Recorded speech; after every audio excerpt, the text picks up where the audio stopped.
ورحمة الله وبركاته. أهلا وسهلا ومرحبا، يا هلا بهالصوت، حي الله أبو عبد الله.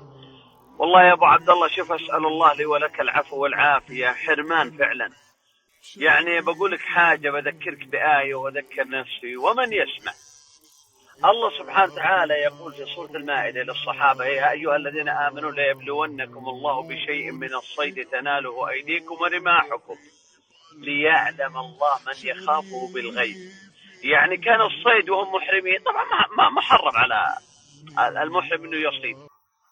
صار الصيد اقرب لهم من حبل الوريد، يقول تناله ايديكم جنبكم، ويحبون الصيد. ورماحكم، لحظة، ليه؟ ليعلم الله من يخافه بالغيب. ابتلاء وامتحان. نفس الموضوع طلع. يعني اذا كانت المعاصي والذنوب الان صارت عندنا سهلة بسيطة يسيرة، ضغطة زر بالجوالات، ليعلم الله من يخافه بالغيب، كذلك بالعكس صار الخير الآن يا أبو عبد الله وأنا أخوك، صار الخير ونشر الخير والدعوة إلى الله بضغطة زر. ليعلم الله الصادق اللي كان يقول أتمنى أني شيخ أو داعية أو واعظ أنفع الناس، أنفع ديني ووطني ومجتمعي. الآن سبحان الله العظيم حرم خلق كثير من هذا. يوم صار الخير بين أيديهم سهل بسيط يسير بضغطة زر، سبحان الله العظيم بانت الحقائق وانكشف المغبى وبان المغطى. لا إله إلا الله. أناس والله عندهم علم، وناس ما عندهم علم بس يقدرون ينشرون الخير وحرموا هالأمر هذا. شوف العقوبة، إن الإنسان لا يحرم الخير بالذنب الواحد عمله. بعضهم والله إن الخير بين يديه وتنزل له رسائل وتجي مقاطع وتجي تذكير وتغريدات ولا يرسل، تستقبل ولا يرسل أبدا.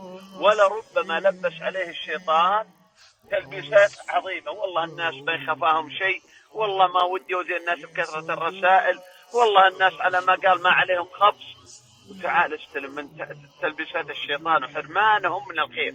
ولا في مقالة للشيخ محمد بن عثيمين رحمه الله يقول: إن الذي ينشر الخير ولو حديث يشمل حديث الرسول الله صلى الله عليه وسلم محمد أو علم ينتفع به بعد وفاته.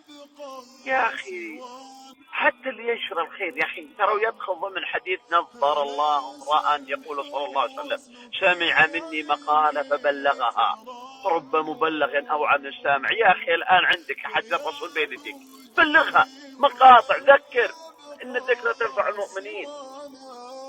وين الناس يا أخي؟ بلغوا عني ولو آية. الحين حديث وآيات ومواعظ، وتجد بعض الناس يستقبل ولا يرسل، محروم. والله ثم والله لا أحصي وأنت تعلم بهذا والناس يعلمون كثرة الخلق. الناس ترى بهم خير وهالفطرة وحنا مجتمع واللحم طيب ومحافظ. كم واحد اللي والله العظيم بجدني بوقت أحوج ما أكون له تذكير: ركعتي الضحى، سنن الرواتب، أوتروا قبل أن تناموا، اقرأ ما تيسر من القرآن، الله بصلة الرحم فإن تركها عقوق وفساد في الأرض، لا تعقوا آباءكم، الله بالبر قبل أن تندموا، الله بالصلح ما بينك وبين إخوانك قبل أن تأتي المغسل وتقبل رأسه، وآيات. كلك تقول والله تأثرنا بهذا الكلام وحاسبنا أنفسنا ورجعنا. فسبحان الله بعض الناس محروم يا أبو عبد الله. إنسان والله بس أسأل الله العافية. كيف صار الأمر بين يديهم والخير وعجزوا يكسبون حسناتهم يملون ميزانهم يوم أن يلقوا الله. لأنك ما تدري يقول العلماء أي أعمالك اللي توجب رضا الله لك أو تثقل ميزان حسناتك يوم القيامة أو تكون سبب في رجحان كفتك عند الله يوم القيامة. بلغ وانشر ولا تؤذي الناس. أنا ما أقول انشر يا أخي كل يوم عشرات الرسائل، يا أخي لجاك مقطع زين يتحدث عن موضوع معين، يا أخي انفع دينك وزاحم أهل الباطل واستعن بالله وتوكل على الله. الناس بخير يفرحون. أسأل الله لي ولك العفو والعافية، يجعلنا وإياكم باركين أينما كنا، وأن ينفع بي وبك الإسلام والمسلمين. جزاك الله الجنة. شكرا حبيبا.